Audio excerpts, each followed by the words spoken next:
आज दसैँको अष्टमी तिथि। हामी त्यस अवसरमा बाँसगढीमा रहेको यस कालिका मालिका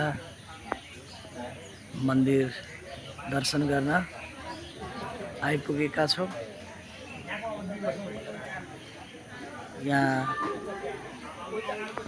धेरै भक्तजनहरू उपस्थित हुनुभएको छ, पूजाआजामा सरिक भइरहनु भएको छ। हामी पनि यस अवसरलाई छोपेर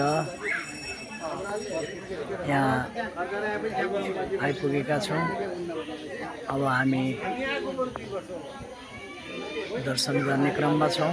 तपाईहरूले पनि यहाँ उपस्थित हुन नसके पनि टाढीबाट